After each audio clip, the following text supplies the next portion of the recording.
Entonces, como el título de esta clase y parte de la próxima clase, depende de cómo avancemos hoy día, es cromosomas. Cuando yo les hablo a ustedes de cromosomas, inmediatamente, ¿qué es lo que se están imaginando?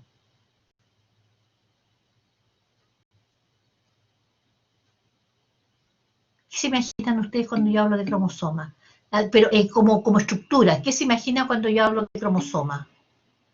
Se imaginan mucho como la X, ¿no es cierto? Como esos cromosomas compactados, ¿ya? ¿Está bien tu respuesta, Camilo? ¿Te imaginas el tiro ADN? Francisca, Antonio, Catalina, se imaginan el cromosoma como una X. Eso es correcto, que siempre nos imaginemos el cromosoma como una X.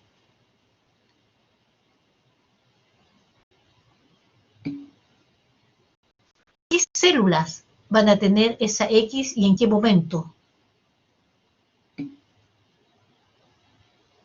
¿Pero en qué momento? En metafase, o sea, las células, ¿qué tiene que haber estado? ¿En qué etapa tiene que haber estado? ¿En qué actividad tienen que haber estado esas células?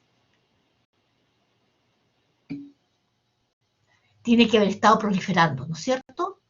Entonces, cuando están proliferando, uno ahí en un momento de la división, en la metafase, es que están estos cromosomas, ¿no es cierto?, como la X.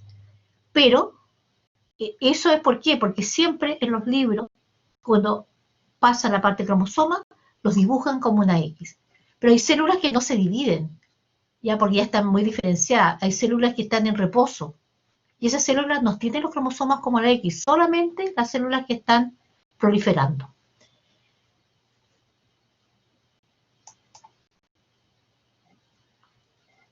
Ahora, cuando el DNA está compactado totalmente porque la célula está en la etapa final de la división celular, tenemos nosotros estos cromosomas, ¿ya? Y que se caracterizan cuando están replicados, porque estos son cromosomas replicados. Aquí están las dos cromátidas hermanas, porque algunos de ellos, la ubicación del centrómero hace que existan dos partes que se llaman los brazos. Y el largo de estos brazos puede variar dependiendo dónde esté ubicado el centrómero. Entonces, el brazo más largo corresponde al brazo Q y el brazo más corto corresponde al brazo P. Y así, en los cromosomas humanos, nosotros tenemos tres tipos de estos cromosomas. Tenemos los metacéntricos, que es cuando significa que están los dos brazos más o menos de la misma longitud. Están los submetacéntricos, en que hay diferencia en el largo de los brazos, y están los acrocéntricos, en que uno de los brazos es más grande que el otro. Esos son los tipos de cromosomas que tenemos en nuestras células. Pero además, otras especies pueden tener otro tipo de cromosomas que son los telocéntricos. Y eso es cuando ya el centrómero está prácticamente en un extremo. Nosotros no tenemos esta forma de cromosomas, los telocéntricos, cuando están entonces en la etapa de la metafase.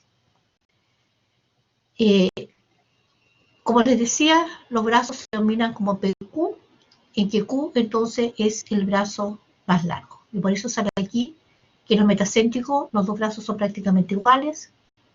Submetacéntricos, entonces el brazo P es más corto que el brazo Q. Y en los acrocéntricos es mucho más corto, ¿ya?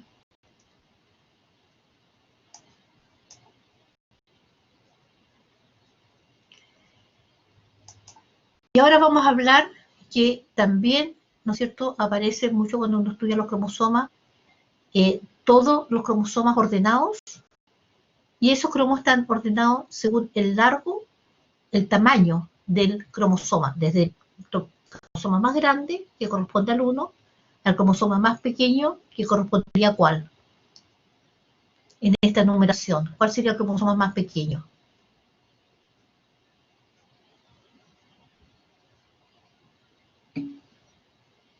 No, los sexuales quedan afuera. el cromosoma 22 de los autosomas, ¿no es cierto? El 1 es el más grande y el 22 sería el más pequeño.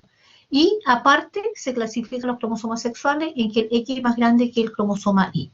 ¿Ya? Y así se ordena el cariotipo. Siempre están los autosomas y después aparte están los cromosomas sexuales. Entonces, ¿cómo definirán ustedes lo que es un cariotipo?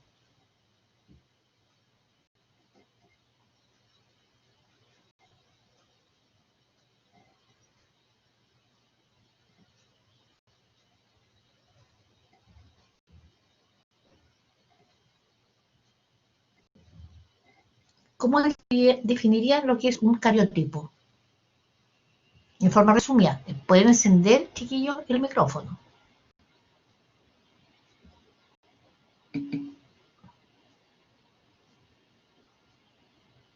Ya, o sea, es un orden en que los cromosomas se exponen y ahí uno puede ver entonces cómo están estos cromosomas, porque cómo ahora, para llegar a eso, ¿qué es lo que nosotros tenemos que hacer?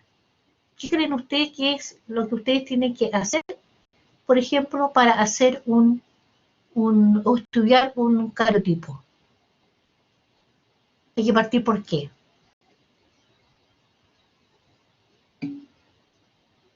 Pero antes, ¿cómo comienza? Usted, por ejemplo, tiene un paciente, puede tener dudas si hay una alteración ya sea en el tamaño o algo, una pérdida de cromosoma, entonces mandan a hacer un cariotipo.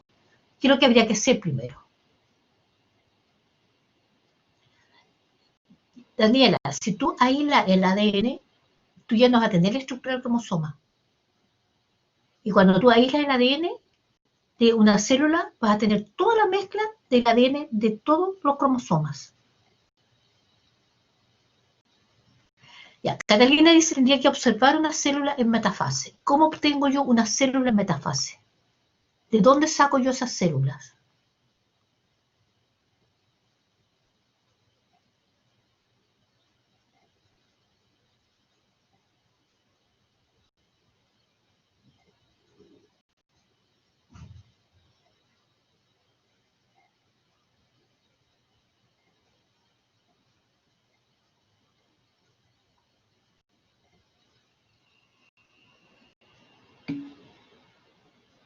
¿Podría ser una biopsia? Podría ser. ¿Por qué digo yo podría ser de una biopsia? Si ustedes hacen una biopsia, ¿qué es lo que tendrían que hacer de esa biopsia?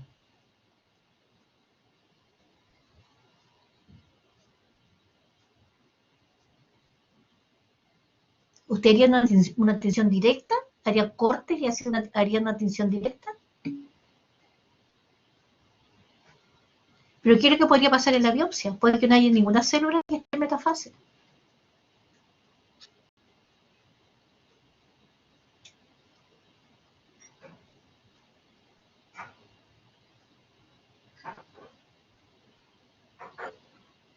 Usted podrían hacer, como dice usted, hacer cortes, fijar las células, teñirlas y mirarlas. No encontrar ninguna célula en metafase. Entonces, una posibilidad sería aislar células y cultivarlas. Ahí estoy de acuerdo. Ya, entonces podríamos sacar células de biopsia, ¿no es cierto?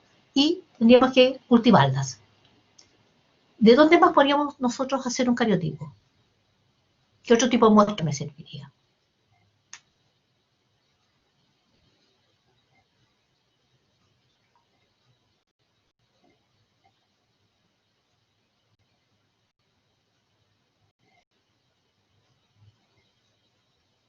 ¿Qué otro tipo de muestra podría yo, sin necesidad de hacer una biopsia?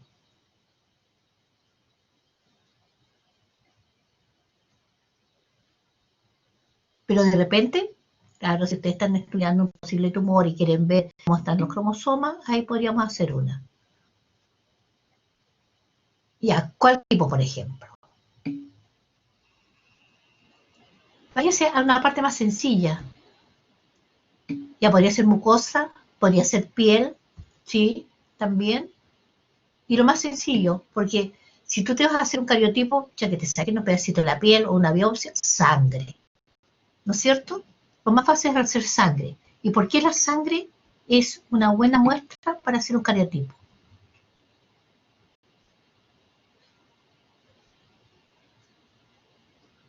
un pelo un poco más difícil porque es poca muestra, pero la sangre. ¿Por qué la sangre? Ya hay alta proliferación. ¿Y qué más? Pero la sangre está formada ¿por qué? ¿Cuáles son las células que nosotros encontramos en la sangre? Glóbulos blancos y ¿qué más? Eritrocitos. ¿Quiénes están en mayor cantidad? Los eritrocitos. Por lo tanto, como ahí dicen, los que sirven son los glóbulos blancos. Los eritrocitos no sirven porque no tienen núcleo. Totalmente de acuerdo. Entonces había que procesar la muestra y eliminar los eritrocitos para quedarnos con los glóbulos blancos. Pero ahí, ¿qué es lo que tenemos que hacer con los linfocitos?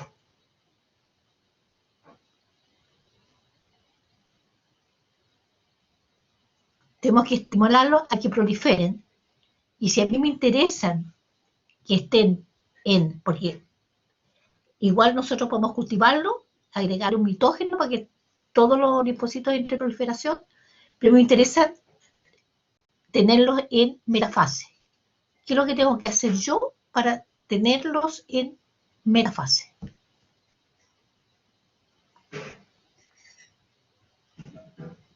Esto también lo vimos nosotros el año pasado, en biología.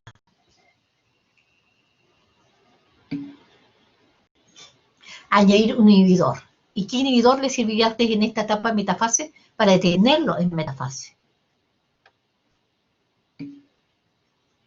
Colchicina. ¿Y por qué la colchicina, Camilo? ¿Qué es lo que hace la colchicina?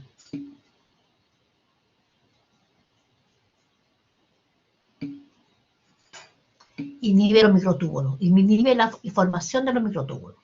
Entonces, fuera de eso, ya que estoy diciéndole aquí otro tipo de muestra, por ejemplo, podríamos utilizar tejido de la piel, correcto, podríamos utilizar una biopsia, correcto, podríamos utilizar entonces también una muestra de sangre, y también podríamos utilizar, por ejemplo,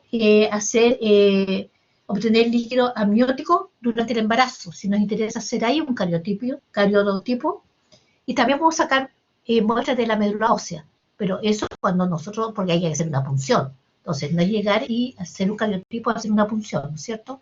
Pero en determinados momentos a lo mejor nosotros necesitamos analizarlo y ahí se puede aprovechar para hacer un cariotipo. Entonces aquí está descrito, digamos, generalmente cuando se hace un cariotipo, en que aquí sale un pinchazo, pero generalmente se saca muestra venosa, ya que puede ser un buen pinchazo para tener un poco más de muestra. Entonces los glóbulos rojos se centrifuga la muestra para que se segmenten los glóbulos rojos y los glóbulos blancos entonces se traspasan y se cultivan ya por lo tanto, esto no es un cariotipo que usted lo hagan en 1 hora o 2. Tiene que cultivarlo un par de días para que proliferen. Para eso le pueden agregar a usted un mitógeno, ya que estimule la proliferación, y después usted le agrega colchicina, ¿ya? Para detenerlos entonces en metafase, de tal manera que la colchicina inhibe la formación de los microtúbulos. Y de ahí entonces usted pone esta célula en un medio hipotónico. Se agrega agua. ¿Por qué se agrega en un medio hipotónico? Aquí está el torpedo. Ahí mismo dice el por qué. ¿Por qué se agrega agua? Y yo dije medio hipotónico. ¿Qué pasa cuando las células están en un medio hipotónico? ¿Qué pasa con esa agua? No. El agua entra. ¿Ya? El agua entra. Por eso dice aquí las células se hinchan. Y al hincharse las células, entonces, como que se rompen, ¿ya? Y entonces eso ustedes lo tienen en un portaobjeto, y ahí entonces esas células ustedes las fijan y las tiñen. Y las pueden mirar al microscopio, y las células entonces que se lisaron van a liberar los cromosomas. Esto es como se hacía antiguamente. Entonces ahí uno sacaba una fotografía, y después entonces ustedes recortaban y comenzaban a ordenarlos, ¿ya? Pero hoy en día esto se hace con todos estos sistemas de software o hardware, no sé los sistemas que hay, Entonces, en el mismo microscopio, ustedes lo ven en la pantalla, y ahí entonces ustedes ven el cariotipo, y entonces ahí hay una manera también de entonces hacerlo ya no en forma manual.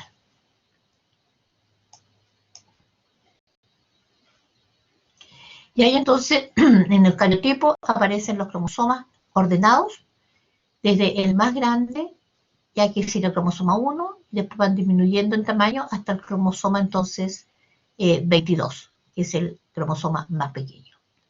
Y como les decía yo, los cromosomas sexuales se ordenan al final. Este es un cariotipo normal en que tenemos todos los autosomas como diploides, ¿ya? Y acá está presente un cariotipo anormal. ¿Y por qué es anormal? Porque aquí entonces se ve que hay, en vez de haber 2 cromosomas, tenemos en este caso 3 cromosomas, y aquí sería el cromosoma 13. Entonces aquí tenemos un cromosoma de más, podríamos decir. ¿Por qué de repente se puede producir esta trisomía? Que puede ser de cualquier cromosoma. La más común es la que se ve en la trisomía 21, pero existen otras trisomías. ¿Por qué se producen estas trisomías? Como también se puede producir monosomía, es decir, en vez de tener aquí, por ejemplo, 2 cromosomas 7, podríamos tener solamente un cromosoma 7. Eso sería, ahí vamos a ver los nombres. Ahí se vería una monosomía. ¿Por qué se produce?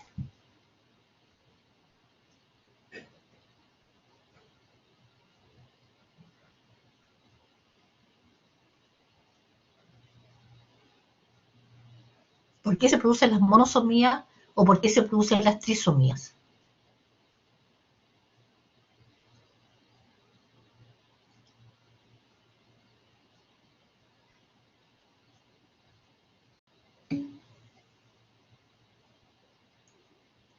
O sea, ¿a qué proceso te estás refiriendo, Diego? Ya, Esteban ya dice la no disyunción. ¿A qué procesos te están ustedes refiriendo? En la gametogénesis, o sea, durante la meiosis. Entonces, en la meiosis, cuando se ordenan los cromosomas en el ecuador, entonces cuando se separan, puede haber una falla, como ustedes están diciendo, ya, de los cromosomas homólogos, pero también puede haber una falla después de las cromátidas hermanas. Entonces, ahí puede producir estas alteraciones en el número de cromosomas. Y así, por ejemplo, el cariotipo, generalmente el normal, uno coloca el número total de cromosomas, y en este caso XX significa que una mujer normal, si es un varón, 46XY. Pero aquí, por ejemplo, aparece 45, el total de los cromosomas, y aparece una sola X. Esa sería una monosomía del cromosoma X, y eso se llama el síndrome de Turner. Acá, por ejemplo, aparecen 47 cromosomas, o sea, hay uno de más, en que corresponde a un varón y tiene extra el cromosoma 21. Entonces sería un hombre con trisomía 21.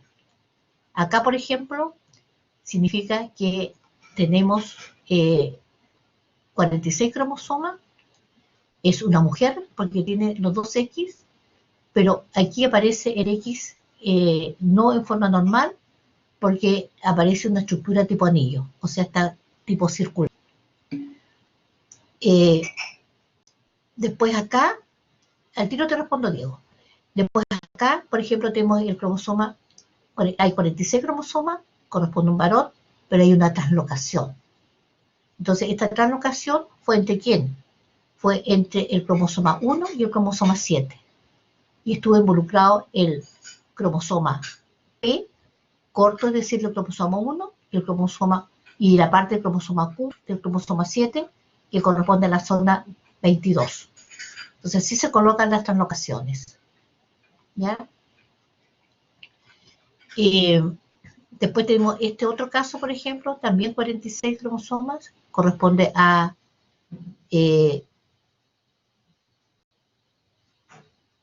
mujer, aquí está malo, aparece hombre, corresponde a una mujer porque tiene XX, que tiene una deleción ahora en el cromosoma 5, en la zona del brazo corto, P, en la zona 13.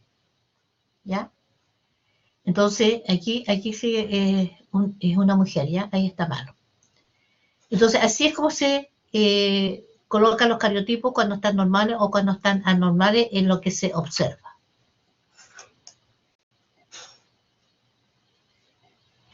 Diego, ahora te voy a responder. Generalmente, las monosomías y las trisomías, o sea, las monosomías,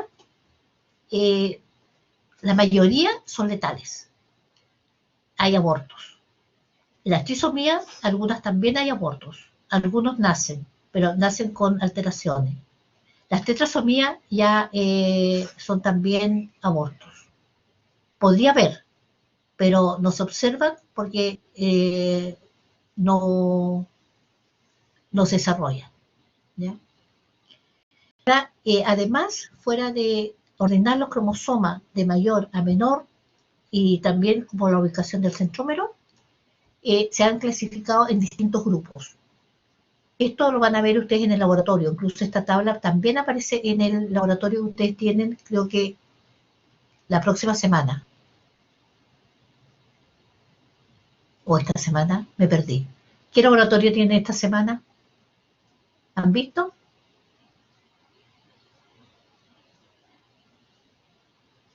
Creo que esta semana tienen cromosoma. Citogenética. Entonces ahí van a hablar de cromosoma. Ya, esta tabla aparece en la guía de ustedes y que aquí entonces se ordenan en grupos.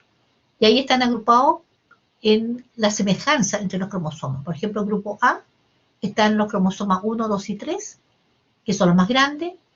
El 1 y 3 son metacéntricos y el cromosoma 2 es submetacéntrico.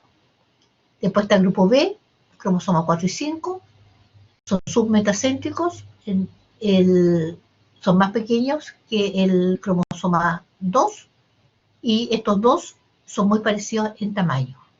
Y así sucesivamente, entonces, aquí el grupo C está el 6, 7, 8, 9, 10, 11, 12. Algunos ubican al X también porque pertenece a este tamaño, pero hay otros que lo dejan afuera como cromosomas sexuales. Después está el cromosoma D, pondrá 13, 14 y 15. Aquí hablan si son acrocéntricos de tamaño mediano, presentan zonas que se llaman satélites y la región del organizador nuclear NOR. ¿Qué tiene que ver NOR? Aquí mismo dice orientación nuclear. Ahí es donde están entonces todo lo que tiene que ver con estos cromosomas, están lo que tiene que ver con la formación de los ribosomas, es decir, están los genes ribosomales. Y que tiene que ver con la formación del nucleolo. Después tenemos los grupos E, cromosomas 16, 17 y 18, ya son más pequeños. Hay uno que es metacéntrico, los otros son submetacéntricos. Tenemos el grupo F, que son los 19 y 20, metacéntricos, y el grupo G, 21 y 22, aquí incluye el I, otras veces dejan el X e Y separados, pero aquí los meten todos los cromosomas para ver los grupos que están, ¿ya? Y también presentan aquí, son los más pequeños, presentan también zonas satélites y NOR, excepto el I, que no tiene, ¿ya? El I no tiene nada que ver con los genes ribosomales, ni con la formación del nucleolo. Pues bien, nosotros, ustedes también en el laboratorio van a ver más tinciones. Yo les voy a hablar solamente de la tinción G, que en el caso de los cariotipos se hace con tinción G, que es la tinción que se llama de Yemsa. Y para ello se hace un tratamiento con tripsina para degradar las proteínas, y al hacer este tratamiento aparecen las bandas claras y oscuras. Y a estas bandas oscuras, las que se llaman las zonas G+, o sea, son las que se tiñen con este colorante de Yemsa. Si ustedes buscan Yemsa, es una mezcla de colorantes, ¿ya? Pero que en el caso del ADN tiñe principalmente zonas ricas más en AT, adenina, timina. Y por supuesto que los cromosomas diploides van a tener la misma tensión de Jems. Entonces uno también puede ver anormalidades en los cromosomas, viendo si los diploides tienen las mismas tensiones. Jems, tienen que tener las mismas bandas. Y aquí vamos a hablar un poco del ideograma y vamos a hablar del cromosoma 14, que vamos a ir amplificando, por eso dice a distintos niveles de resolución. Aquí tenemos el cromosoma 14, aquí lo tenemos más amplificado para ver la resolución con respecto a lo que se llaman las bandas. En general, este es el cromosoma 14, pero voy a tomar como ejemplo el cromosoma 7 para ver esta clasificación de brazo, región, banda y subbanda. Por ejemplo, en el cromosoma 7, la zona 7q31, no se lee 31, 7q31.2, ¿qué significa? El 7 significa el cromosoma. 7 aquí, en este otro sería el 14, el cromosoma. En este caso, Q corresponde al brazo. 3 corresponde a una región dentro del brazo, o sea, es una región 1, una región 2, una región 3. Pueden haber más. Y dentro de la región ahora 3 está la banda 1 y dentro de la banda 1 está la subbanda 2. Y si ustedes ven este locus para este cromosoma, corresponde al gen de la fibrosis quística. ¿Ya? Entonces es así como se marcan los locus con estas distinciones en que entonces se marcan las bandas y las subbandas. Acá en el cromosoma 14, por ejemplo, tenemos el cromosoma 14, pero aquí estamos viendo el brazo Q. 3 nuevamente consigna la región, 2 corresponde a la banda y 3 corresponde a la subbanda.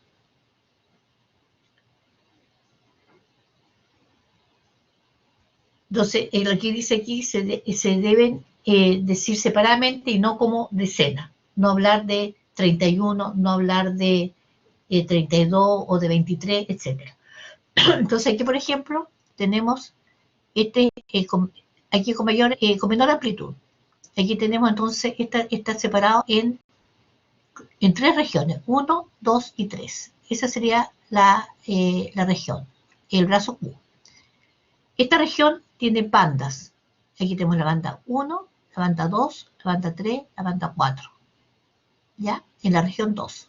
En la región 3 nos metemos la banda 1 y la 2, etc. Y aquí entonces dice la región 3, en este caso, región 3, sería la banda 2, estamos hablando aquí de la banda 2, y no nos alcanza a dar para la subbanda 3, pero al amplificarlo, sí podemos ver que la banda 2 se puede subdividir en subbandas, ¿ya? Entonces, esto es como un mapeo, ¿ya? En que aquí estamos ubicando ya, en algunos casos, podemos identificar esas regiones con un locus específico para una determinada característica.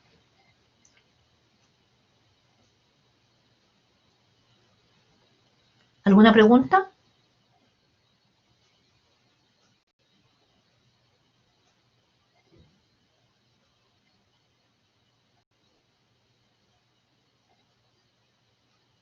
¿Hay alguna pregunta?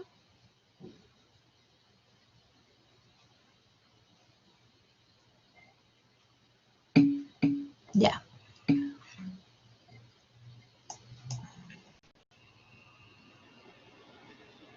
Y ahora voy a hablar de las anomalías. Las anomalías cromosómicas son defectos genéticos que realmente se producen por desórdenes y desbalance en los cromosomas. Y ahí entonces puede ser falla, ¿no es cierto?, en la disyunción, puede ser falla porque hay deleciones, porque hay corte y se vuelven a unir, pero en forma errónea, con dispersiones, etc. Algunas de estas son menos serias, pero otras incluso pueden producir la muerte del niño antes que nazca. Muchos niños con estas anomalías se caracterizan por presentar problemas de conducta, retraso mental y capacidades de aprendizaje, lo que ocasiona un gran número y tipo de efectos de nacimiento son los errores en la estructura o cantidad de los cromosomas. Y eso entonces se puede observar entre estos cariotipos. En ocasiones, un infante puede nacer con menos o más cromosomas o alterado en su estructura.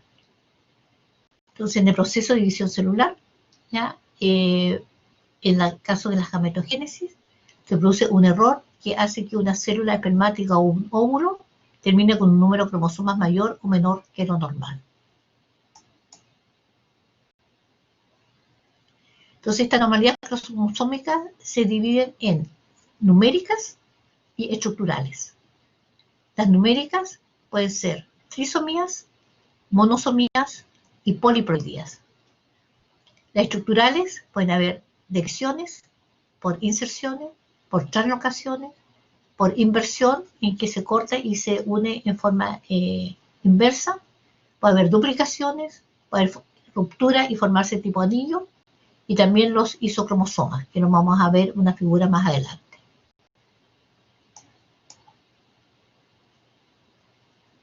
Y aquí está entonces lo que hablamos, que, ¿no es cierto?, en la meiosis, este es un cromosoma X, aquí en este caso no es el cromosoma sexual, es un cromosoma cualquiera, ¿ya? A lo mejor estuvo mal elegido la X, por ser el cromosoma 5, el 10, cualquier cromosoma. Entonces aquí, por ejemplo, vemos lo normal, que durante la división meiótica, ¿no es cierto?, se separan los cromosomas homólogos primero en la primera división, y en la segunda división se separan las cromatías hermanas. ¿Qué es lo que puede suceder? Puede haber una falla, una no disyunción, y una célula entonces puede recibir los dos cromosomas homólogos y la otra quedar sin cromosomas homólogos. Para ese cromosoma, están todos los otros cromosomas menos ese, porque estamos viendo el ejemplo de un solo cromosoma. Y después entonces, cuando se forma ya en la última etapa de la meiosis, podemos tener en este caso, por ejemplo, dos células que tienen duplicado uno de los cromosomas y la otra célula que les falta un cromosoma. Por ejemplo, esta célula entonces, si se fecunda, va a tener una monosomía de ese cromosoma, porque solamente lo va a aportar el cromosoma del otro gameto.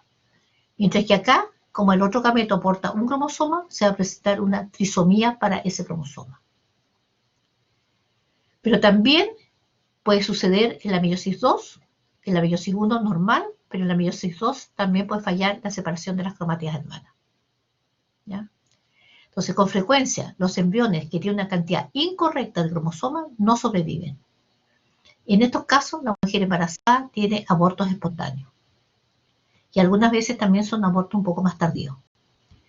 Depende de los cromosomas que estén involucrados. Hasta el 70% de los abortos espontáneos producidos durante el primer trimestre del embarazo se dan por anomalías cromosómicas.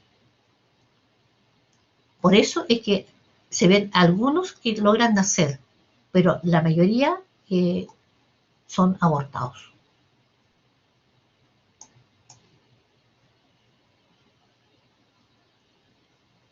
Este está mal ubicado. Este ya estaba en esta diapo en la anterior, como al comienzo. Porque aquí sale lo que se denomina disyunción, que es la separación o segregación de un par de cromosomas homólogos durante la meiosis.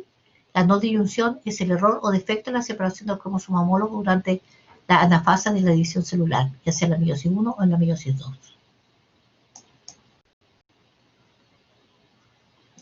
Y aquí vienen ahora lo que me preguntaba, creo que fue Diego, sobre los nombres de algunas de estas fallas en el número de los cromosomas. Entonces, el cariotipo puede detectar muchos tipos de anomalías cromosómicas, como anaplaudía. Aquí cuando uno habla de anaplaudía, es un número anormal de cromosomas, que puede ser más o menos. Anaplaudía significa un número anormal de cromosomas, puede ser una trisomía como puede ser una monosomía. Y se habla de poliploidía, sí, cuando el número de cromosomas es múltiplo de un número haploide. Por ejemplo, ¿qué aneuploidías autosómicas son frecuentes que podrían nacer o algunos nacen y fallecen tempranamente. El síndrome de Down es la trisomía del cromosoma 21.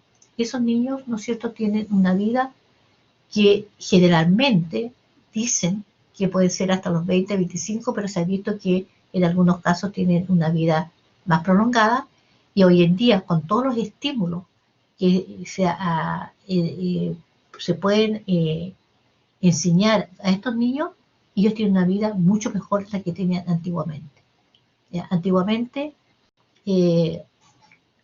a estos niños prácticamente se los tenía más aislados, hoy en día no, se los involucra en la vida normal, y eso está bien. ¿Ya? Entonces, porque este síndrome de Down puede afectar a cualquiera. Cualquiera en un momento dado, por alguna falla, puede tener un niño con una trisomía del cromosoma 21. Antes se pensaba que era más frecuente en mujeres adultas que quedaran embarazadas, pues ahora también se ha visto que mujeres jóvenes pueden, en algunos casos, los niños nacer con esta trisomía.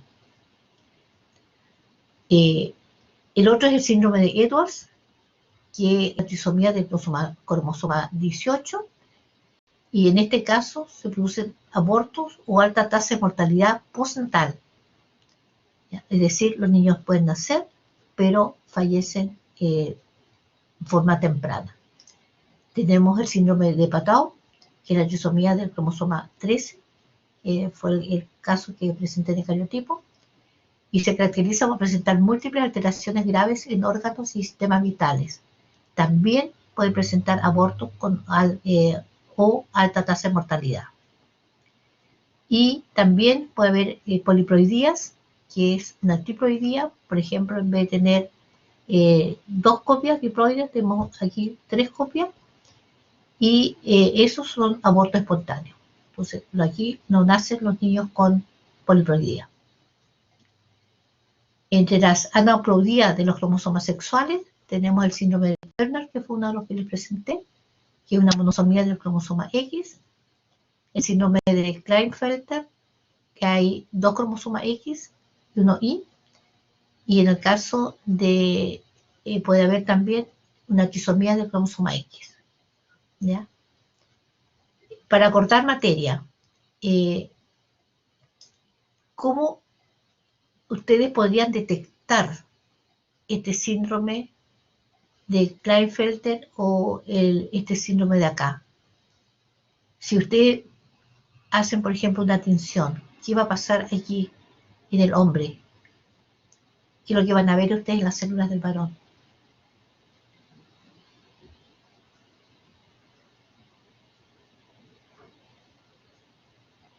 Quedaría sospechar una disomía del cromosoma X. No, físicamente en esas células, ¿qué es lo que podrían observar?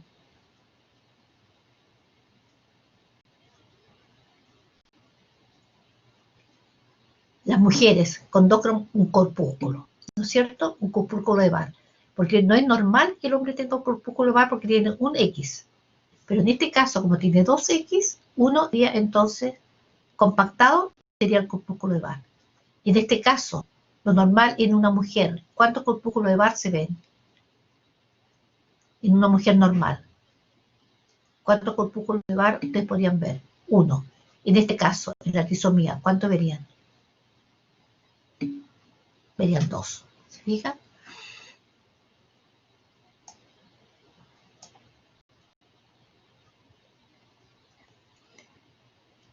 Entonces, aquí está, digamos, lo normal. Aquí tenemos el síndrome de Turner, que las personas son estériles.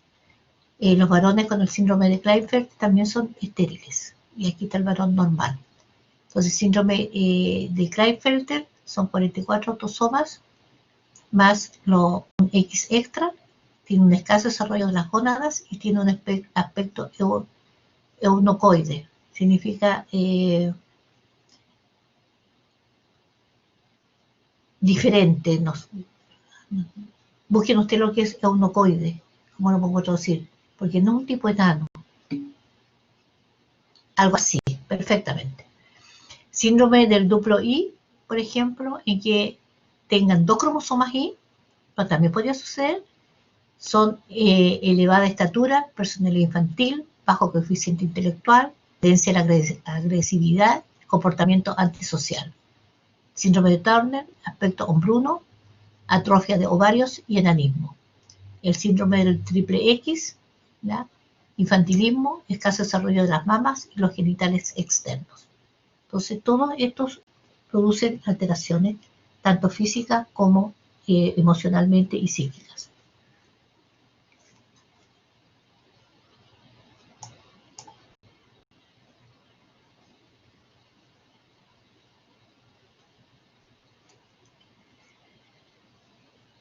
Y ahora, esas eran las anomalías en cuanto al número de cromosomas. Ahora vamos a ver anomalías estructurales. Aquí por ejemplo, si hay ruptura en el material cromosómico, se puede volver a recuperar. Si se rompe, se puede volver a unir. Pero si se separa un fragmento, el material puede ser eliminado y ahí hay una lesión. También puede haber una translocación, ¿ya? En que un pedazo de un cromosoma se intercambia con otro cromosoma. Y también puede insertarse, pero en forma inversa, y ahí se habla de inversión. Entonces, ahí tenemos translocaciones, por ejemplo, dos cromosomas se rompen y se reparan intercambiando los segmentos. Podemos tener deleciones, la translocación se abrevia con T, la delesión se abrevia con DEL, pérdida de un segmento de un cromosoma, que depende del tamaño, se podría observar en el cariotipo. Inversión, que se invierte entonces, se producen dos rupturas y el segmento central se vuelve a unir. Eso sería muy difícil de ver en un cariotipo, ¿ya? Porque no hay pérdida, sino que hay inversión. También hay porciones de cromosomas que pueden presentar mayor posibilidad de ruptura. Esos sitios se llaman de frágil. Podemos tener también duplicaciones, que se duplique una cierta región del cromosoma, y también tenemos, y eso se llama DUP, y tenemos que tener la formación de anillo, que se abrevia como R, del inglés ring, se produce por ruptura de los dos brazos con pérdida de ambos extremos y formación de un anillo. Entonces ahí se ve un círculo.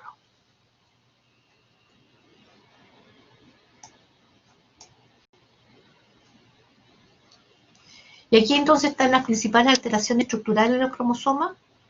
Translocación, entonces se forman estos cromosomas en que uno de los cromosomas adquiere un fragmento del otro cromosoma y este cromosoma adquiere un fragmento de este otro cromosoma, ¿ya? Entonces estas son translocaciones.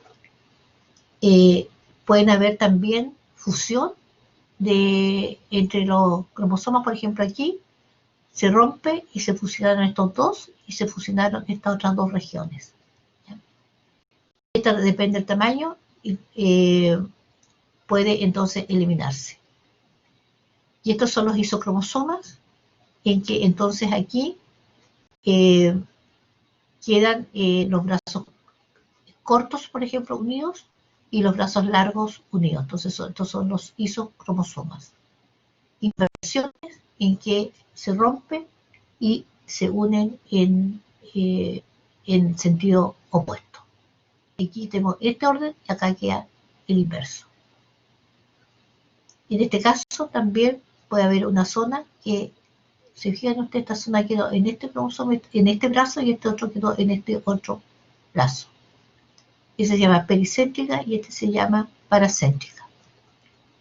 Vamos a ver de lesiones en que también se puede perder este fragmento, entonces queda un cromosoma más corto, y aquí tenemos las formaciones de anillos, en que al formarse el anillo hay parte del cromosoma que también se puede perder.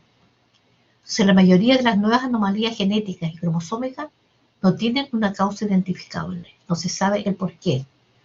Dado que no se conocen las razones de la aparición de la mayoría de las aberraciones genéticas nuevas, se hablan como espontáneas, porque todavía no se sabe la causa. Una proporción elevada de los fetos abortados espontáneamente al comienzo del embarazo tienen anomalías cromosómicas. O sea, puede ser por anomalías en cuanto al número de los abortos y también por anomalías cromosómicas.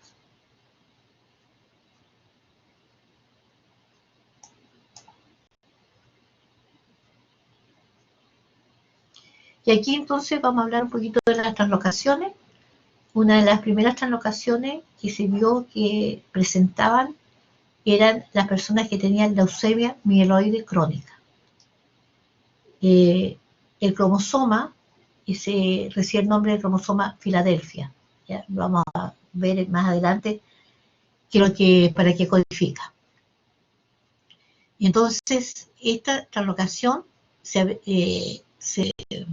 escribe de esta manera: es translocación entre el cromosoma 9 y el 22, el brazo Q del cromosoma 9 en la región 3,4, con el brazo Q del cromosoma 22 en la región, ¿no es cierto?, 1,1. Y entonces este es el cromosoma 9 y este es el cromosoma 22.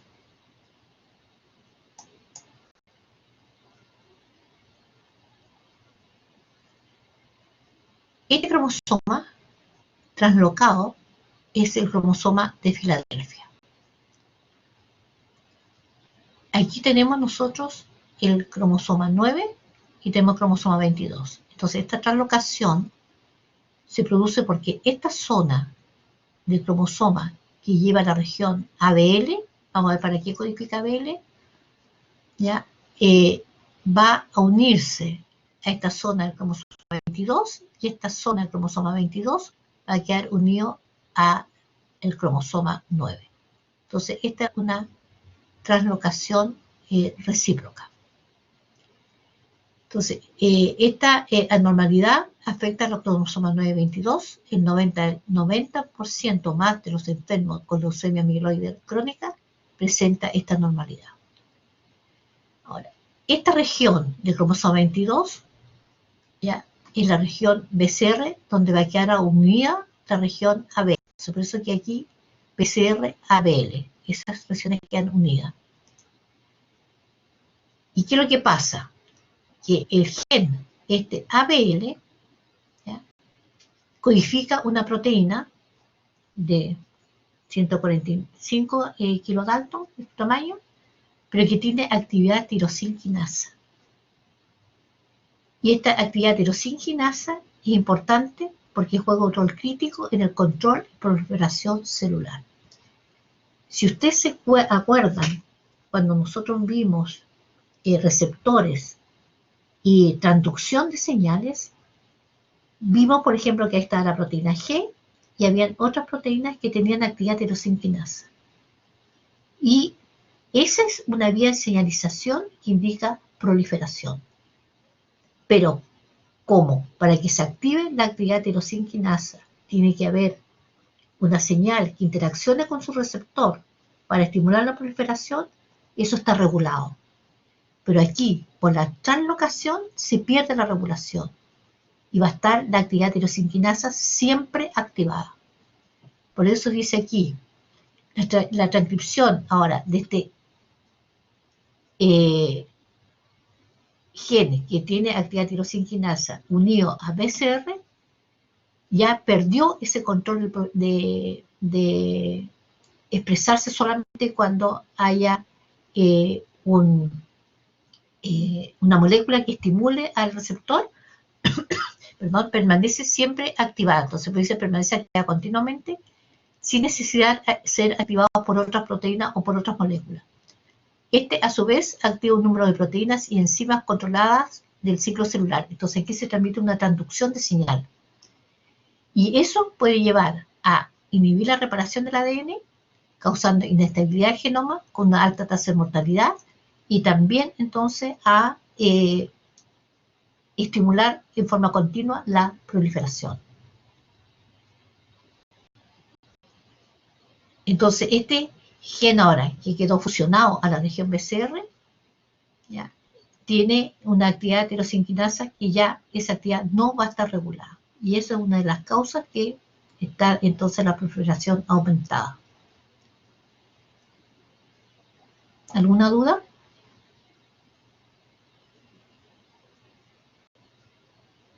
Entonces aquí esta translocación, ¿qué es lo que produce? Una desregulación de un proceso que estaba regulado a un proceso ahora que no está regulado, pero por la transducción de señales indica aumento de proliferación.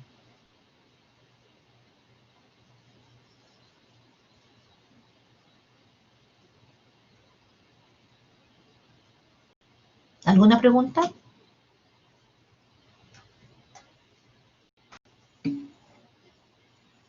Ya.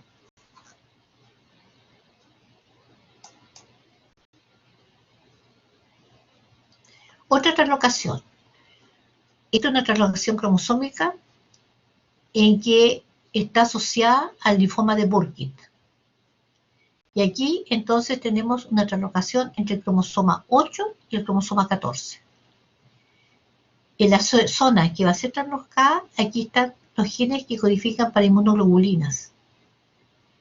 Y aquí en el cromosoma 8 está la zona que codifica para un protooncogen, que es el MYC.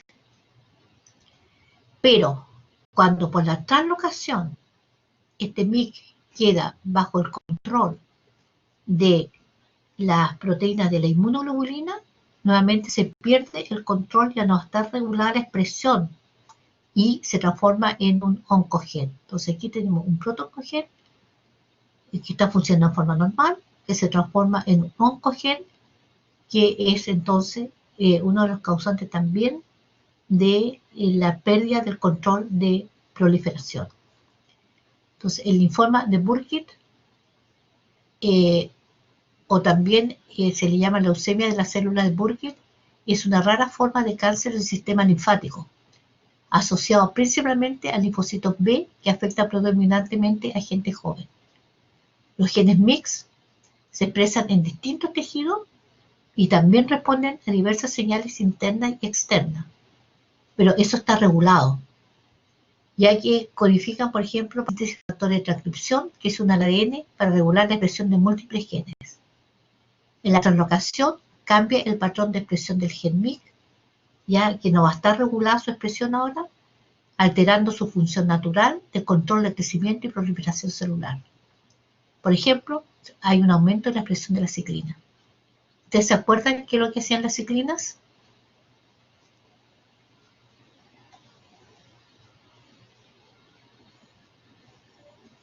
¿Se acuerdan de las ciclinas?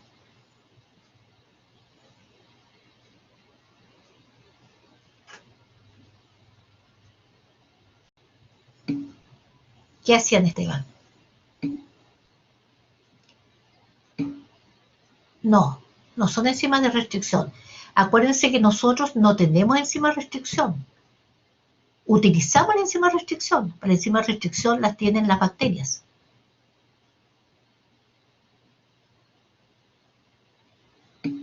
Por eso las enzimas de restricción se aíslan de coli, de hemófilos, etcétera, etcétera. Daniela me dice, regulan el ciclo, las ciclinas regulan el ciclo celular. ¿Y se acuerdan cómo? ¿De dónde reciben el nombre de ciclina? ¿Por qué se llaman ciclina?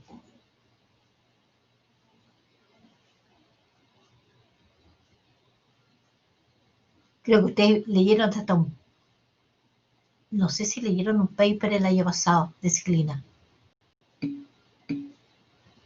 Sí, leyeron un paper de ciclina. ¿Por qué se llaman ciclinas?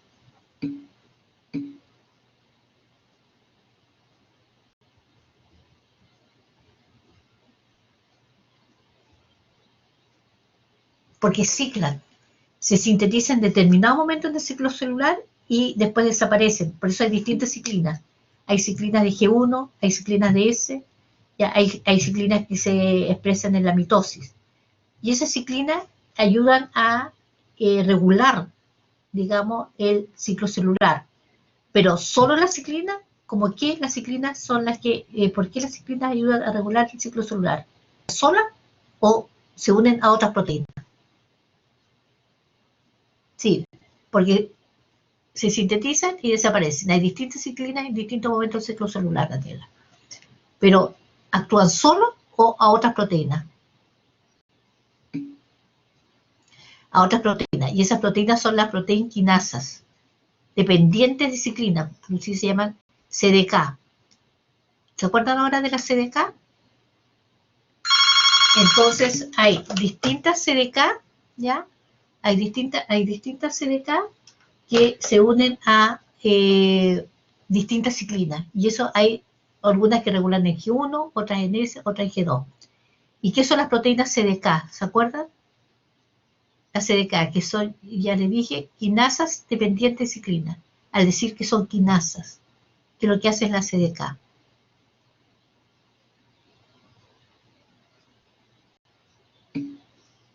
Fosforilan. Por lo tanto, estas proteínas son activas solo si están unidas a ciclina. ¿Ya? Por lo tanto, en este caso, en la translocación, como se perdió el control del CEMIC, va a aumentar la expresión de ciclinas, dice. Y estas ciclinas se van a unir a la CDK y van a estar aumentando, digamos, y favorece la proliferación. Y no solamente el gen CEMIC, su producto, tiene que ver con la proliferación, sino que también con otras regulaciones, por ejemplo, también apoptosis, angiogénesis, diferenciación, también influye en el metabolismo, etc. Aquí sale progresión del ciclo celular, ¿ya? También tiene que ver con la actividad telomerasa, fíjense, en las células que tienen la actividad telomerasa, etc.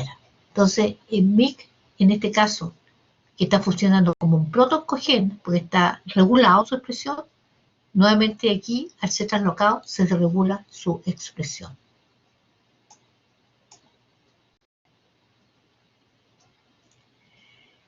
Y esto se ve más bonito que el cariotipo que vimos anteriormente. ¿Cuál cariotipo le gusta más? ¿El blanco-negro o este en colores? Este cariotipo se llama cariotipo espectral Sky. Este es más bonito. ¿Cómo creen ustedes que se logra este como pintado de los cromosomas?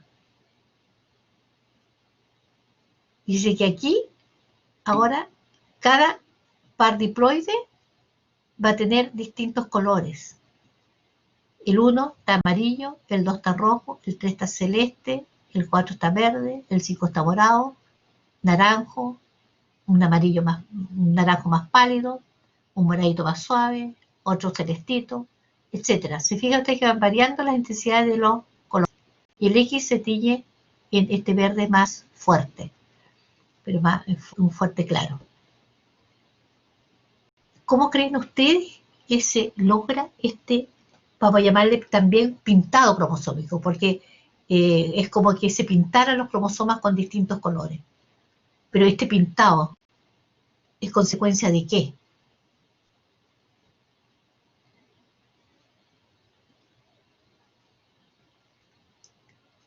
¿A qué te llamas con densidad? Porque están más compactos, todos los cromosomas están compactos. Por fluorescencia, ¿ya? ¿Y cómo nosotros logramos que se tiñan con distintas tonalidades de fluorescencia?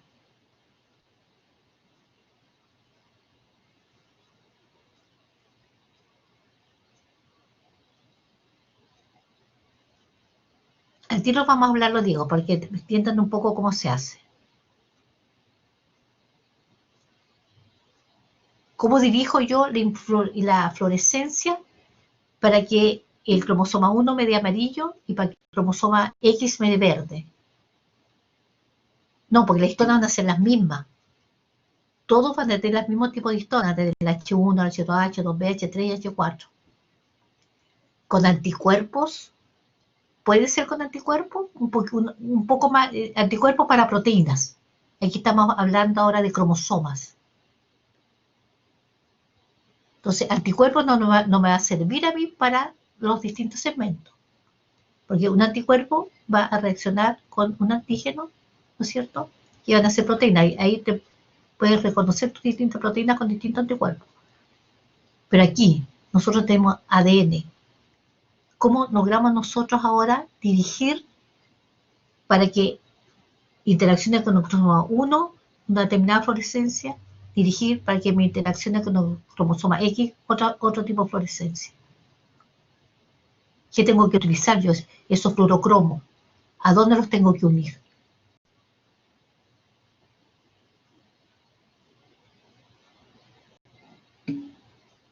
Histonas no.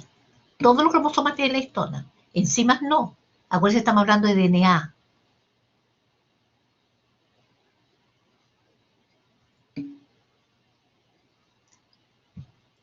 ¿Cómo se llaman?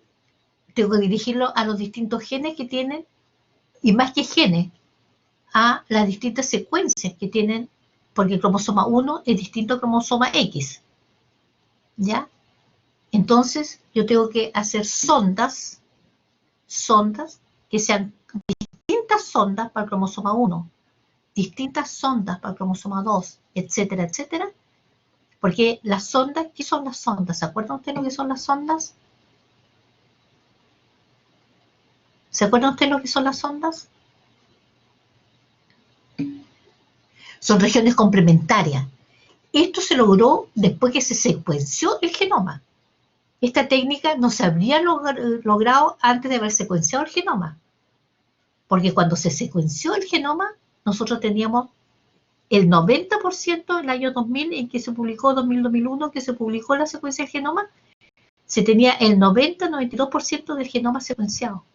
Entonces, ahí sabíamos la secuencia del cromosoma 1, del cromosoma 2, del cromosoma 3, etc. Entonces, ahí, posterior a eso, se pudieron sintetizar sondas específicas para cada cromosoma. ¿Me siguen? Entonces, podemos sintetizar sondas específicas para el cromosoma 1, sondas específicas para el cromosoma 4, sondas específicas para el cromosoma 8, para el cromosoma X, etc. Por complementariedad de base. ¿Ya? Entonces, si yo tengo un mix de sonda específica para el cromosoma 1, yo voy a abarcar todo el cromosoma 1. Si yo tengo un mix de sonda para el cromosoma X, voy a abarcar todo el cromosoma X. Y estas sondas la uno a fluorocromos.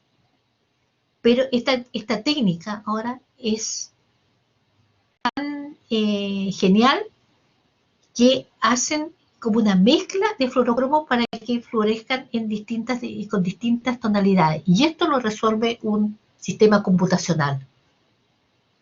Al final, esta mezcla de colores lo da un sistema computacional.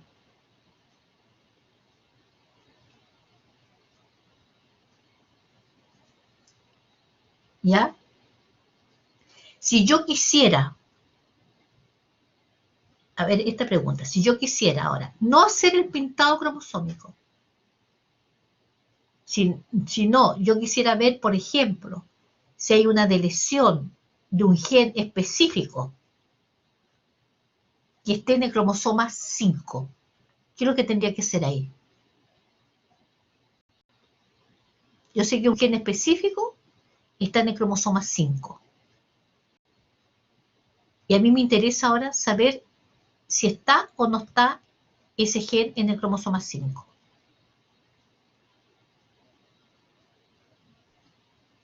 ¿Ahí qué tendría que hacer? Aplicando la misma base de la técnica. Pero ahí qué tendría que hacer. Si a mí me interesa solamente saber si el cromosoma 5 está ese gen o no está ese gen. Pero uso la sonda de ese cromosoma, uso la sonda para ese gen. ¿Se fijan lo que dice Diego? Entonces ahí, como yo sé el gen que yo quiero ver si está en el cromosoma 5, hago una sonda para ese gen y hago la técnica. Si está, me va a florecer. Si no está, no me va a florecer. Y como son diploides, puede, por ejemplo, que en uno de los cromosomas esté y en el otro cromosoma no esté. Entonces, uno puede tener yo un cromosoma con la manchita y el otro cromosoma va a tener sin la manchita. Y si están los dos, puede tener las dos manchitas. ¿Está más clara la técnica? Pero aquí, como se interesa hacer un cariotipo, se hace entonces un mix de sondas para el cromosoma 1 va cromosoma 2, va cromosoma 3, unido a distintos fluorocromos. Tengo entendido que algunos laboratorios podrían hacerlo, pero no sé, en Santiago seguro, pero no sé si aquí está como disponibilidad. No sabría decirte. Con esta tecnología, ¿ya? Cariotipos sí se hacen, pero con esta tecnología no sé si en Concepción lo están haciendo.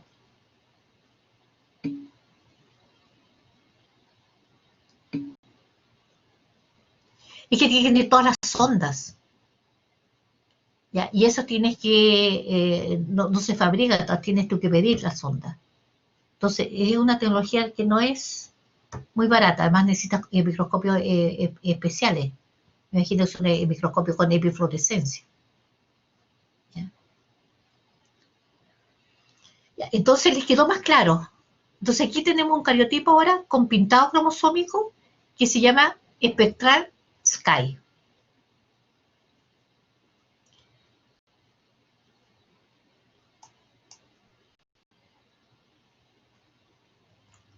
Y esta misma técnica se puede ocupar para células que estén en interfase. Porque en el caso anterior era, ¿no es cierto?, cromosomas que estaban en metafase, pero también podemos ver la ubicación de los cromosomas que estén en interfase.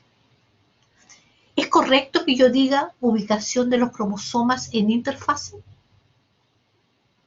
¿Es correcto que yo use la palabra cromosoma en interfase?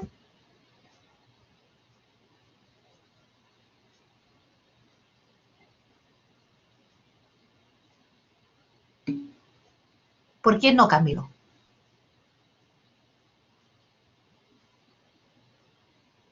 ¿Cómo debería decir yo? Ya está. ¿El resto está de acuerdo?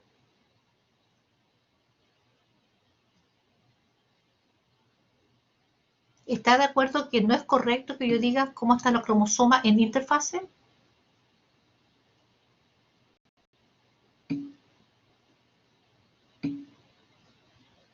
Ya no está condensado, estoy de acuerdo, está como hetero y eu, estoy de acuerdo.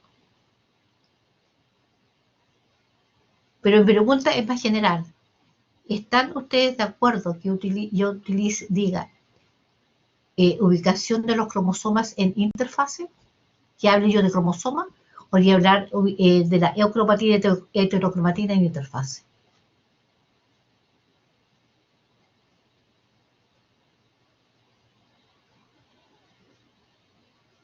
Ahí quiero más opiniones. ¿Está correcto o no está correcto lo que yo dije?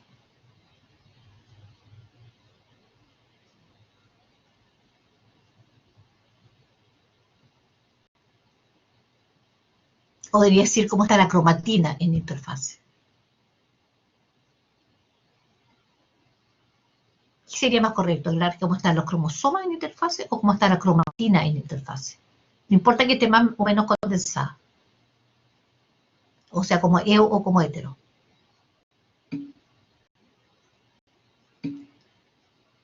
Ya, Sergio dice como cromatina, Catalina como cromatina. ¿Qué opina el resto de los compañeros?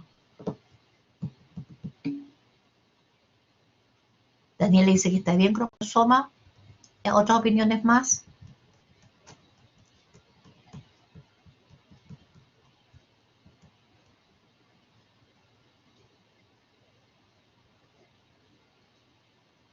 Dos opiniones más. Camilo, es que cromosoma es material genético condensado. ¿Ya? Otra opinión más.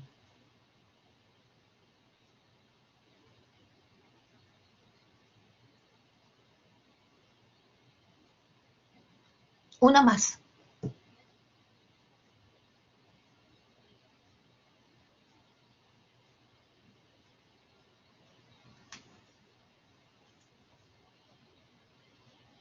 ¿Nadie más?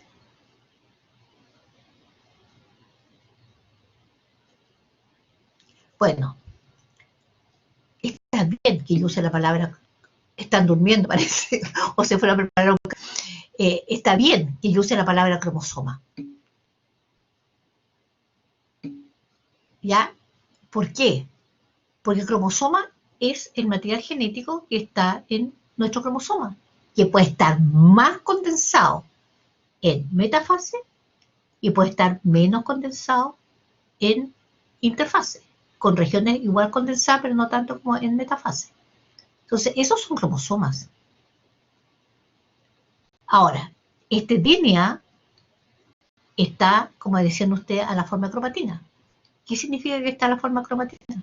Que está unido con histonas y con no histonas. No solamente histonas, histonas y no histonas. Proteínas no histónicas que se unen también para formar la cromatina.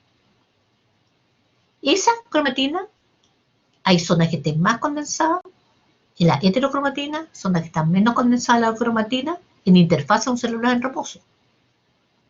Y se condensa mayor en metafase. Pero aquí también están los cromosomas. Estos son cromosomas. Lo que pasa es que cuando alguien dice cromosoma y uno le dice dibuje un cromosoma, ustedes inmediatamente, o en la mayoría de los libros, aparece como palitos, ¿no es cierto? Como bastones. Entonces es correcto que yo diga aquí cromosomas durante la interfase. ¿Les quedó claro?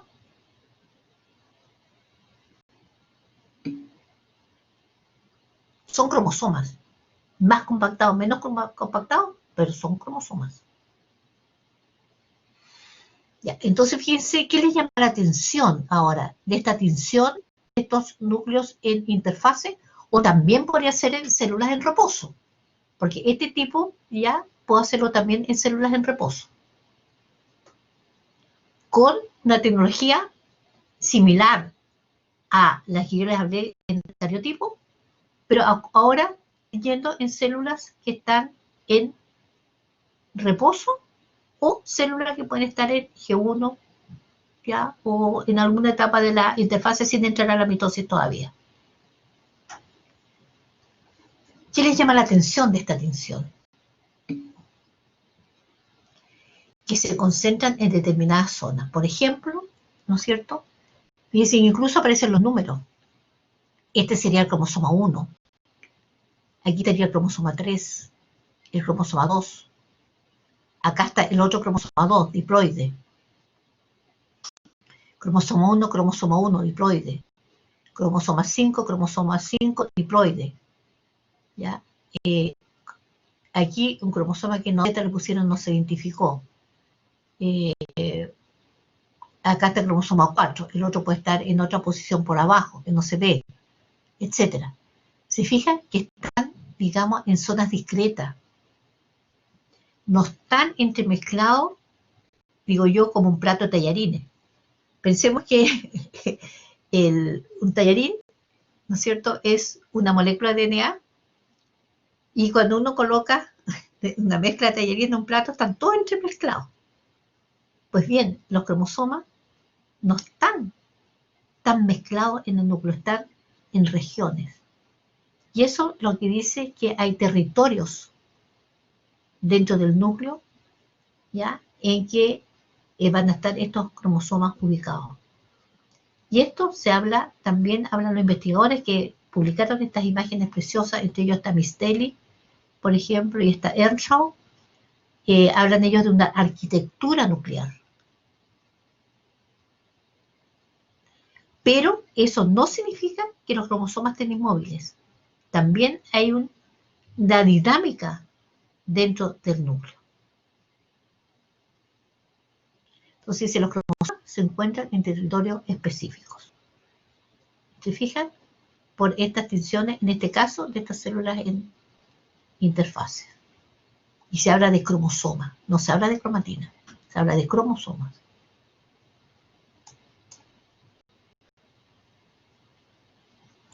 Y aquí entonces, esta ubicación, que están ubicando territorio específico, podría estar explicando las translocaciones. ¿Ya? Que las translocaciones que nosotros vimos, ¿por qué hay esas translocaciones? Porque esos cromosomas están vecinos en su ubicación en el núcleo. Y eso entonces favorece estas translocaciones entre cromosomas no homólogos.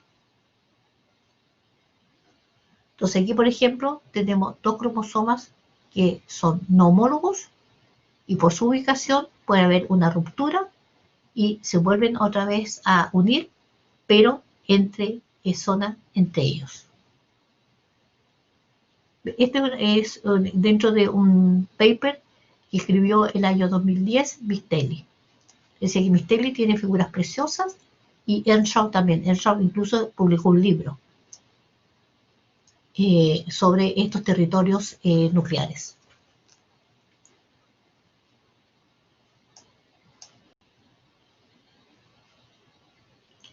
Y ahora vamos a hablar un poco de la viabilidad de los cromosomas. ¿Qué significa viabilidad de los cromosomas? ¿Qué significa que un cromosoma sea viable?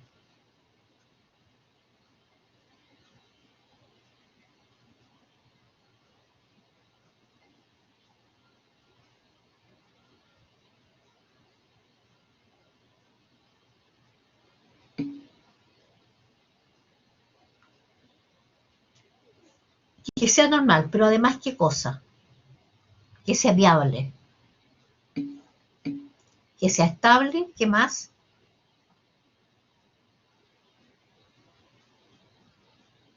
Ya, que esté en buenas condiciones, pero ¿qué más todavía? Que se mantenga en las distintas divisiones que pueden suceder esa célula, que no se vaya a perder en algunas de las divisiones. ¿Ya? Viable significa que se mantenga. Y para que ese cromosoma sea viable, tiene que tener centrómero, telómero y capacidad de replicar. ¿Usted cree que hoy día se pueden hacer cromosomas artificiales?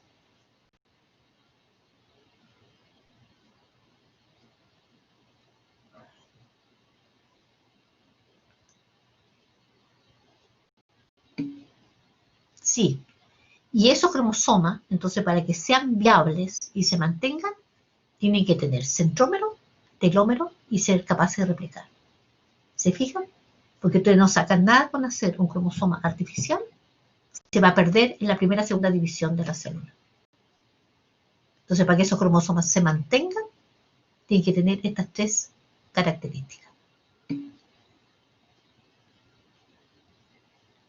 Mira, hoy en día, lamentablemente, la ética no corre mucho. No sería falta la ética si tú haces cromosomas chicos, que pones algunos genes como en células que no van a originar gametos, ¿ya? Sino que en células para estudiar, por ejemplo, o para que se sintetice una molécula determinada. Por ejemplo, si en un cromosoma artificial tú colocas algunos genes que te interesan, que se produzcan algunos productos que van a ser útiles para la medicina, ¿ya? Es ético. No ético es cuando tú trabajas con células o con embriones en que le estás colocando genes y que va a afectar a la descendencia.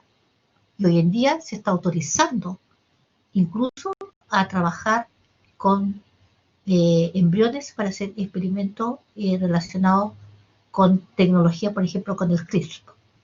Más adelante vamos a hablar del CRISPR, que es una tecnología que te permite editar ADN. ¿Ya? Y eso fue recién aprobado hace un par de meses en España, por ejemplo. Y creo que en otros países también. Entonces, en este momento, la ética, hay un cierto control, pero también se está poco a poco relajando. China no la respeta. China hizo experimentos y el que alteró la información genética en embriones y nacieron niños con esas alteraciones. Y esos niños, si llegaran, porque eso fue hace un par de años, pero que ha habido problemas con esos niños, pero si llegaran después a ser adultos y tener hijos, están colocando exactamente las niñas que le modificaron para que sea resistente al VIH, ¿ya? Entonces, eso es una falta total a la ética. Ya, eso no lo había escuchado. Que se agregó telomerasa, es muy difícil agregarse así telomerasa a sí misma, O sea, eso necesita laboratorios especiales, etcétera, ¿ya? O sea, más que se agregó, a lo mejor activó la grasa. O bueno, puede haber agregado la enzima también para que alarga los telómeros. Pero eso no lo había leído. Si lo leíste eso en alguna parte y tienes la información, me la podrías mandar, Diego, pero yo no la he visto. Entonces, para que estos cromosomas artificiales se puedan mantener, tiene que tener centrómero, telómero y capacidad de replicar. ¿Qué pasaría, creen ustedes, si no tuviera centrómero?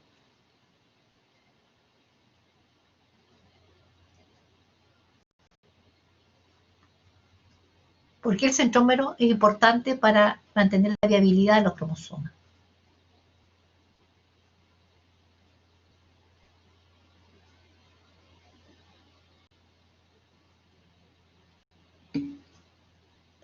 ¿No es cierto? No se podrían repartir los cromosomas a las células hijas. ¿Por qué los telómeros son importantes? Está bien, Daniela, para que se una número uno. ¿Por qué los telómeros son importantes? Está bien, Susana, lo estás poniendo también. Ahora, los telómeros. ¿Por qué los telómeros son importantes? ¿Se acuerdan? Esto es como un repaso de lo que vimos en biología celular. Porque es parte de esa materia que estamos aplicando. ¿Por qué? Porque esa célula, ¿qué pasa si no hay telómero? ¿Qué es lo que se podría activar si no hay telómero? O si los telómeros son muy cortos, apoptosis. Entonces esa célula va a desaparecer. ¿Y por qué tiene que tener la capacidad de replicar? Porque si no replica, hasta ahí llegó, ¿no es cierto?, la información. Las células no van a recibir esa información, si no se pueden replicar. Ya, entonces esas tres condiciones son indispensables. Y aquí sale entonces, si hay un centrómero, que es lo correcto, se reparten en forma equitativa, en este caso, las cromátidas hermanas. En este caso, si no hay, se reparten al azar, y si hay dos, se puede producir el quiebre. ¿Ya?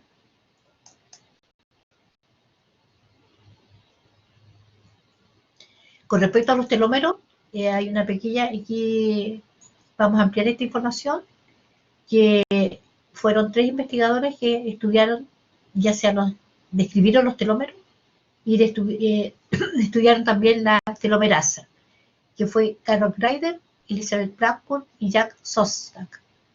Ellos describieron los telómeros en cuanto a su secuencia y la importancia molecular. También demostraron su conservación evolutiva. Ellos descubrieron la enzima que mantiene estos telómeros largos, que es la telomerasa, ¿ya? Y que está activa en las células madre, en las células embrionarias, pero que está inactiva en las células somáticas. Y la mayoría de los cánceres, esta sí vuelve a activar. Entonces ellos lograron un modelo consistente que explica el problema de la replicación de los extremos y su mecanismo molecular de la protección. Entonces por eso es que, como las células somáticas, la telomerasa está inactiva, cada vez que las células somáticas se van dividiendo, ya se va proliferando, los telómeros se van acortando. Porque los telómeros, al estar en el extremo de los cromosomas, por no haber una enzima que pueda elongar los extremos, porque todas elongan del sentido 5', 3' y ninguna en el otro sentido, se iría perdiendo en cada proliferación un pedacito de los extremos. Entonces, en las células, por ejemplo, células madre, que esas están continuamente proliferando, la telomerasa está activa. Pero en las células somáticas, la telomerasa está inactiva. Pero en muchos cánceres, la telomerasa está activa. Y por eso es que ese control del largo de los telómeros no está en el control de estas células, y por eso que esas células no se van a apoptosis.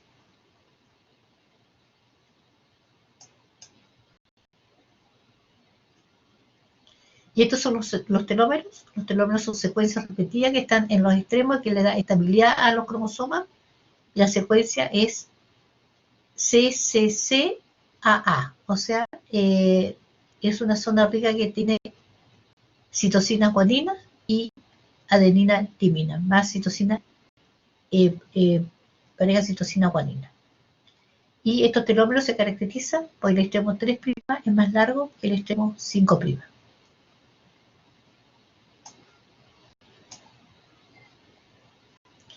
Y aquí tenemos, por ejemplo, un cromosoma cualquiera, se activan distintos orígenes de replicación. Estos orígenes avanzan durante la replicación y cuando llegamos al extremo, entonces, siempre va a haber una parte que va a estar incompleta. Y si se vuelve a replicar, nuevamente entonces se va a ir produciendo cada vez un acortamiento de los extremos. Porque no tenemos ninguna enzima que pueda elongar desde de aquí, de esta parte, o esta parte.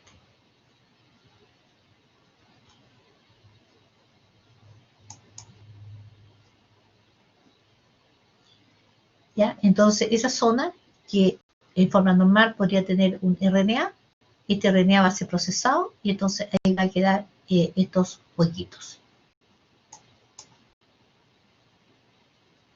¿Y qué es lo que hace la telomerasa? La telomerasa es una proteína, ¿ya? Pero que tiene un RNA. Por eso es una... y este RNA, una parte del RNA es complementario al telómero. Entonces, la telomerasa, al ir replicando los telómeros, utiliza esta secuencia RNA como molde para que se vaya elongando el telómero.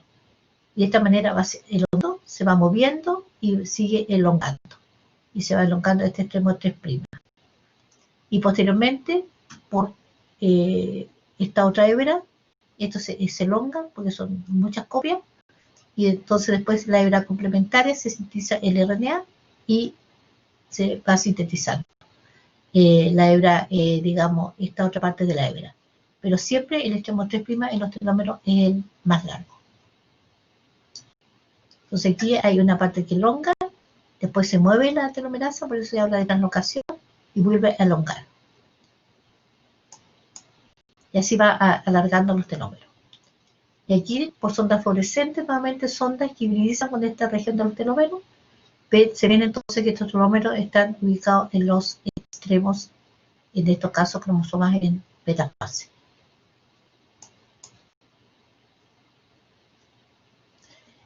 Las células somáticas que tienen la telomerasa inactiva, los telómeros a medida que se está replicando se van acortando. Cuando llega un largo crítico, se activa la apoptosis. Generalmente se habla que la célula entonces va envejeciendo a medida que los telómeros se van acortando. Por eso es que las células somáticas se pueden dividir un cierto número de veces en el laboratorio. Hay células, por ejemplo, que se pueden dividir 40 veces, 45 veces, pero después esas células caen en apoptosis. Pero se ha demostrado que también hay recombinación homóloga a veces que permite restaurar los telómeros.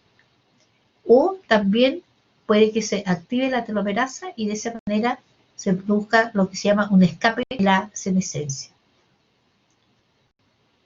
Y eso es lo que sucede, por ejemplo, en algunos cánceres. Y ahora vamos a hablar. ¿A qué te refieres, Antonieta? No, porque si tú ya tienes aislados los cromosomas, te falla todo lo otro, pues ahí tienes el cromosoma aislado. Para que suceda eso, tiene que estar los cromosomas dentro del núcleo. ¿Ya?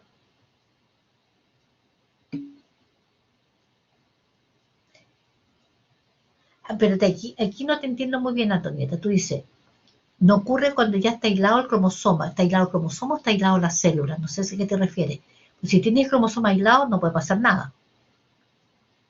Es que usted dijo que como que podían recuperarse de morir, o sea, como de La célula. apoptosis, si es que había una recombinación homóloga, o Claro, mencionó otro. perdón, antes que desaparezca el telómero, puede haber recombinación homóloga. Y de esa manera Claro. se pueden ir alargando los telómeros. Pero ese mecanismo ya no existe en el laboratorio, ¿o no? No, imposible. Ah, ya. Ah, Gracias. pero como células sí. Si Ah, tú ya. tienes células enteras que las tengas en cultivo, ahí podría suceder. Pero Ah, tú ya. colocaste ahí cuando está aislado el cromosoma, que es Ah, distinto de cuando tengas células. sí, ya entendí. No sé si me Gracias, profe. entiendes, ¿ya? Porque ahí tú necesitas mecanismos para producir la recombinación. Ah, ¿Te ya. fijas? Entonces, en células que tú tengas en cultivo sí se puede producir. Por eso, por ejemplo, si tú tienes células cultivo de células normales, algunas se pueden escapar y pueden seguir dividiéndose por estos procesos. ¿Ya? Entonces, ahora vamos a introducir el tema de estructura de orden superior del ADN. Aquí, estructura del orden superior del ADN, ¿ustedes qué se imaginan de qué vamos a hablar?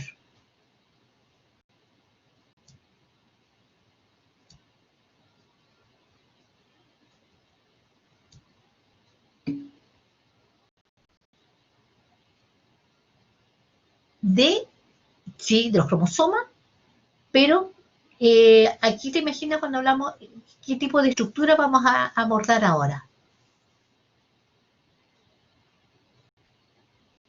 Ahora vamos a llegar a nuestros queridos nucleosomas, vamos a llegar a las fibras de 30 nanómetros, etcétera, hasta llegar al cromosoma metafásico. O sea, vamos a llegar a todos los grados de condensación, que el mayor grado de condensación, el cromosoma en metafase.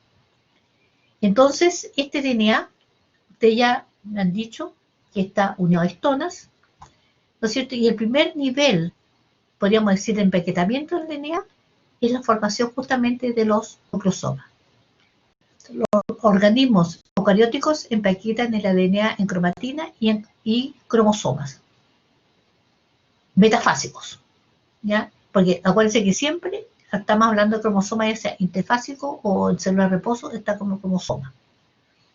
Los nucleosomas son la unidad básica de la estructura de la cromatina, que está formado por un octámero de histona.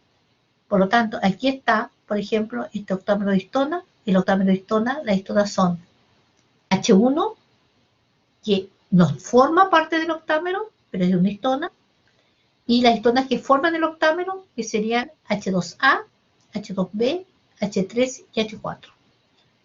El octámero se comienza a formar por el tetrámero, H3H4, y sobre ese tetrámero se agregan los dímeros H2A y H2B, y forma el octámero. Y sobre ese octámero es que se enrolla este ADN casi una vuelta, 3/4 más o menos, aproximadamente.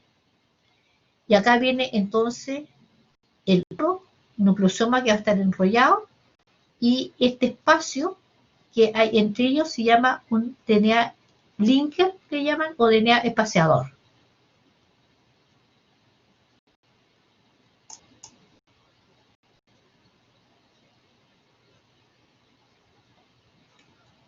Bueno, esto ya lo hablamos, ¿no es cierto? Vamos a hablar ahora no de la organización física, sino que de la organización también molecular de los cromosomas. Esto ya lo hablamos.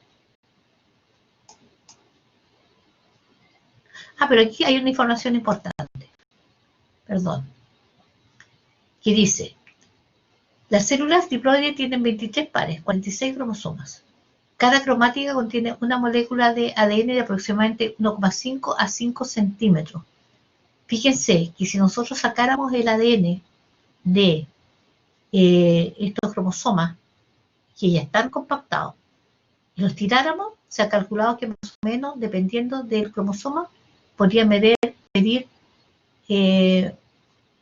incluso el DNA estirado podría ser mucho mayor, pero es más compactado gracias a esta estructura que vamos a hablar ahora, que participan tanto las histonas como las proteínas no histónicas. Entonces, en esta compactación, ¿ya? La primera compactación es los nucleosomas, en que ahí participan las histonas, pero después, con participación de las muchas proteínas no histónicas estructurales, llegamos a este cromosoma metafásico.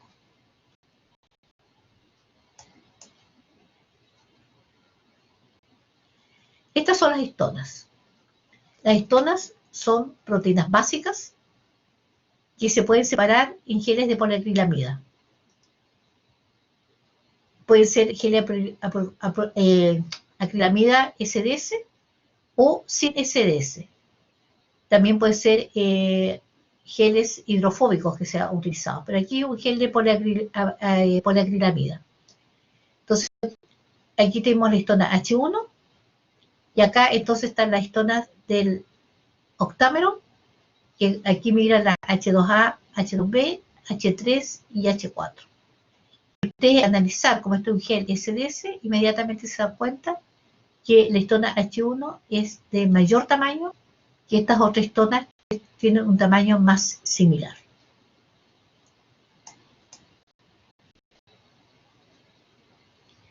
Estas histonas son proteínas básicas. ¿Por qué son proteínas básicas?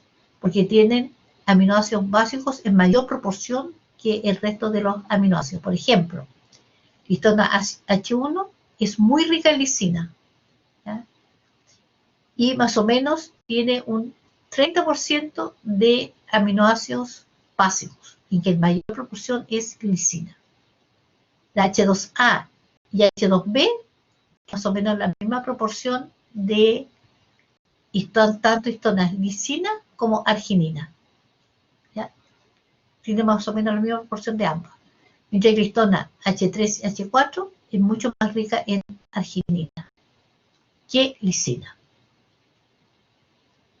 Pero este es el total de la proporción de aminoácidos básicos. Pero mayor porcentaje es arginina. Aquí más o menos es proporcional arginina y lisina. Y aquí es mucho más rica en lisina. Y aquí están entonces las colas de las histonas. Estas colas son la parte que va a salir del octámero, en que vemos entonces, acuérdense que los aminoácidos se abrevian también por letras, y aquí entonces están las letras y la ubicación de estos aminoácidos. Por ejemplo, aquí tenemos K, esto significa lisina, ¿ya? Acá también tenemos la participación de lisina, etc. Y arginina.